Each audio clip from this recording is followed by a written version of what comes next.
നമസ്കാരം, ഞാൻ ഡോക്ടർ അനിൽ. പുതിയ വീഡിയോയിലേക്ക് നിങ്ങൾക്ക് ഏവർക്കും സ്വാഗതം. കേരളത്തിൽ ഒരു ജോലി ആഗ്രഹിക്കുന്നവർക്ക് വേണ്ടിയുള്ള ഒരു ഇൻഫർമേഷൻ ആണ്.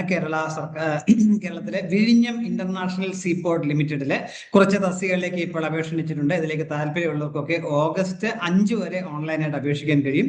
അപ്പൊ ഈ വിഴിഞ്ഞം ഇന്റർനാഷണൽ സീപോർട്ടിന് വേണ്ടി കേരള സർക്കാരിന്റെ സ്വയംഭരണ സ്ഥാപനമായ centre for management development Thiruvananthapuram CMD ആണ് ഈ നോട്ടിഫിക്കേഷൻ പുറപ്പെടുവിച്ചിരിക്കുന്നത്. CMDയുടെ വെബ്സൈറ്റിൽ നമുക്ക് ഈ നോട്ടിഫിക്കേഷൻ കാണാം. അപ്പൊ ആ സൈറ്റ് വഴി തന്നെ വേണം അപേക്ഷിക്കുക എന്ന കാര്യം കൂടി ആദ്യം തന്നെ മനസ്സിലാക്കുക. ഇതിലേക്കുള്ള കുറിച്ചുള്ള കൂടുതൽ കാര്യങ്ങൾ ഇന്നത്തെ വീഡിയോ ഞാൻ ഷെയർ ചെയ്യുന്നത്. അപ്പൊ ഈ കാര്യങ്ങളൊക്കെ നിങ്ങൾ പൂർണ്ണമായിട്ടും മനസ്സിലാക്കുന്ന വീഡിയോ മുഴുവനായിട്ട് കാണുക. എലിജിബിൾ ആയിട്ടുള്ള കൂട്ടുകാർക്ക് ഷെയർ കൊടുക്കുകയും ചെയ്യാം. താല്പര്യമുള്ളവർ തീർച്ചയായും ഇതിലേക്ക് ഓഗസ്റ്റ് 5 മുമ്പ് അപേക്ഷിക്കുക. നമുക്ക് ഡീറ്റെയിൽസ് നോക്കാം. ഞാൻ നേരത്തെ പറഞ്ഞ പോലെ CMDയുടെ ഈ നോട്ടിഫിക്കേഷൻ അനുസരിച്ച് കോൺട്രാക്ട് അടിസ്ഥാനത്തിലായിരിക്കും വിഴിഞ്ഞം ഇന്റർനാഷണൽ സീപോർട്ട് ലിമിറ്റഡിലേക്ക് ഇപ്പോൾ ആൾക്കാരെ എടുക്കുക. ആദ്യം 1 വർഷത്തേക്കായിരിക്കും നിയമനം എന്നാണ് പറഞ്ഞിട്ടുള്ളത്. അപ്പൊ ഇതിലേക്ക് എലിജിബിൾ ആയിട്ടുള്ള ആൾക്കാരെ ഓൺലൈനായിട്ട് വേണം അപേക്ഷിക്കാനായിട്ടുള്ളത്.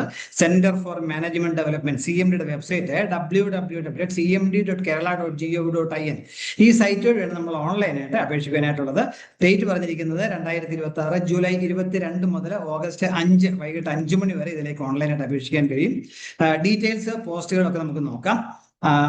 3 കാറ്റഗറി പോസ്റ്റുകളാണ്. ഒന്നാമത്തെ അഡ്വൈസർ ലാൻഡ് മാറ്റേഴ്സിലാണ്, ഒരു വേക്കൻസി ആണുള്ളത്. ഇതിലേക്ക് ഡെപ്യൂട്ടി കളക്ടർ റാങ്കിൽ റിട്ടയർ ചെയ്ത ആൾക്കാർക്കാണ് അപേക്ഷിക്കാൻ കഴിയുക. അതേപോലെ ലാൻഡ് അക്വിസിഷൻ അതുപോലെ റിലേറ്റഡ് ആയിട്ടുള്ള കാര്യങ്ങളെ കുറിച്ചുള്ള അറിവുണ്ടായിരിക്കണം. 60 വയസ്സ് വരെയുള്ളവർക്ക് അപേക്ഷിക്കാൻ കഴിയും. പ്രതിമാസം 45,000 രൂപയായിരിക്കും ശമ്പളമായിട്ട് ലഭിക്കുക. രണ്ടാമത്തെ പോസ്റ്റ് റവന്യൂ കൺസൾട്ടന്റിന്റെയാണ്, അതും ഒരു വേക്കൻസി ആണുള്ളത്.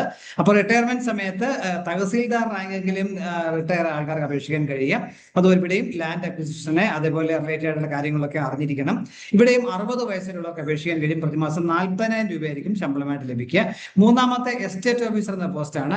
ഇതിലേക്ക് തഹസീൽദാർ ഉള്ള ആ റേഞ്ചെങ്കിലും ഉള്ള ഒരു പൊസിഷനിൽ റിട്ടയർ ചെയ്തിട്ടാണ് അപേക്ഷിക്കാൻ കഴിയുക. 10 വർഷം ഇത് പ്രോപ്പർട്ടിയൊക്കെ മാനേജ് ചെയ്യുന്നതിനെ കുറിച്ചുള്ള എക്സ്പീരിയൻസ് ഉണ്ടായിരിക്കണം. 60 വയസ്സ് വരെയുള്ളവർക്ക് അപേക്ഷിക്കാൻ കഴിയും. പ്രതിമാസം 40,000 രൂപയാണ് ഇവിടേക്കും അപേക്ഷിക്കാൻ കഴിയുക എന്ന കാര്യം പറഞ്ഞു. അപ്പൊ ഏജ് ഇതിന്റെ ബാക്കി എക്സ്പീരിയൻസ് ഒക്കെ നോക്കുന്നത് 1/7/2026 ജൂലൈ 1 അടിസ്ഥാനമാക്കിയായിരിക്കും കാൽക്കുലേറ്റ് ചെയ്യുന്ന കാര്യം കൂടെ ഓർമ്മിക്കുക. അപ്പൊ അവരുടെ വെബ്സൈറ്റ് വേണം അപേക്ഷിക്കാൻ. അപേക്ഷ ഓൺലൈനായിട്ട് ഉണ്ട്. അപ്പൊ ആ ഫില്ല് ചെയ്യുന്ന കൂട്ടത്തിൽ നമ്മൾ ചെയ്യേണ്ട കാര്യങ്ങൾ നമ്മുടെ ഒരു റീസെന്റ് ആയിട്ടുള്ള പാസ്പോർട്ട് സൈസ് ഫോട്ടോ സ്കാൻ ചെയ്ത് അപ്ലോഡ് ചെയ്യണം. അതേപോലെ നമ്മുടെ സിഗ്നേച്ചർ സ്മോൾ ലെറ്റർ നമ്മുടെ സിഗ്നേച്ചർ വെള്ള പേപ്പർ സൈൻ ചെയ്തതിനു ശേഷം അതും അപ്ലോഡ് ചെയ്യണം. കാര്യം കൂടി 50 KB സൈസ് കൂടാൻ പാടില്ല എന്ന കാര്യം കൂടി മനസ്സിലാക്കുക. ഫുൾ സിഗ്നേച്ചർ ആയിരിക്കണം, സ്മോൾ ലെറ്റർ ആയിരിക്കണം എന്ന കാര്യം കൂടി ഓർമ്മിക്കുക.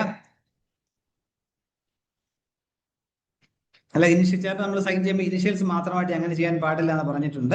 അപ്പൊ ഇന്ത്യൻ സിറ്റിസൺസിനെ അപേക്ഷിക്കാൻ കഴിയുക. അതുപോലെ മറ്റ് ക്വാളിഫിക്കേഷൻസ് എക്സ്പീരിയൻസ് ഇതിലേക്ക് സർട്ടിഫിക്കറ്റ് കോപ്പിയൊക്കെ നമ്മൾ അപ്ലോഡ് ചെയ്യണം എന്നും പറഞ്ഞിട്ടുണ്ട്. എങ്കിൽ മാത്രമേ ഇതിലേക്ക് നമ്മളെ ആപ്ലിക്കേഷൻ സ്ക്രീൻ ചെയ്യുമ്പോൾ കൺസിഡർ ചെയ്യത്തുള്ളൂ. ഇൻകംപ്ലീറ്റ് അല്ലെങ്കിൽ പൂർണ്ണമല്ലാത്ത അപേക്ഷകളൊക്കെ നിരസിക്കും എന്നും പറഞ്ഞിട്ടുണ്ട്. അതേപോലെ ഇതിലേക്ക് അപേക്ഷാ ഫീസ് ഒന്നും പറഞ്ഞിട്ടില്ല. തിരഞ്ഞെടുക്കപ്പെടുന്നവർക്ക് അപ്ലൈ ചെയ്യുന്നവർക്ക് നിർബന്ധമായും വാലിഡ് ആയിട്ടുള്ള ഇമെയിൽ ID മൊബൈൽ നമ്പറും ഒക്കെ ഉണ്ടായിരിക്കണം. അപ്പം ഇന്റർവ്യൂ ടെസ്റ്റുമായിട്ടും അല്ലെങ്കിൽ ഇന്റർവ്യൂമായിട്ട് ബന്ധപ്പെട്ട കാര്യങ്ങൾ നിങ്ങളെ ഇമെയിൽ വഴി SMS വഴിയും ഒക്കെ ആയിരിക്കും അറിയിക്കുക. അതുകൊണ്ട് നിർബന്ധമായും വാലിഡ് ആയിട്ടുള്ള ഇമെയിൽ ID മൊബൈൽ നമ്പറും നിർബന്ധമായും ഉണ്ടായിരിക്കണം. തികച്ചും സൗജന്യമായിട്ട് അപേക്ഷിക്കാൻ കഴിയും. അപേക്ഷാ ഫീസ് ഒന്നും പറഞ്ഞിട്ടില്ല എന്ന കാര്യം കൂടി ഓർമ്മിക്കുക. അപ്പൊ താല്പര്യമുള്ളതിലേക്ക് ഓഗസ്റ്റ് 5 മുമ്പ് അപേക്ഷിക്കുക. ഈ അവസരം പരമാവധി വിലപ്പെടുത്തുക. ഇത്രയും കാര്യങ്ങളാണ് വീഡിയോയിൽ ഷെയർ ചെയ്യാനുള്ളത്. അപ്പൊ ഇത്ര നേരം ഈ വീഡിയോ പൂർണ്ണമായും കണ്ടില്ലെന്ന് രേഖപ്പെടുന്നതോടൊപ്പം ഇനിയും ഇതുപോലെ ഇൻഫർമേഷൻസ് ഒക്കെ നിങ്ങൾ ചാനൽ സബ്സ്ക്രൈബ് സപ്പോർട്ട് ചെയ്യണം. കൂട്ടുകാർക്കൊക്കെ ഷെയർ കൊടുക്കണം. എല്ലാവർക്കും നല്ല കരിയർ ഉണ്ടാവട്ടെ എന്ന് ആശംസിക്കുന്നു. Thank you very much.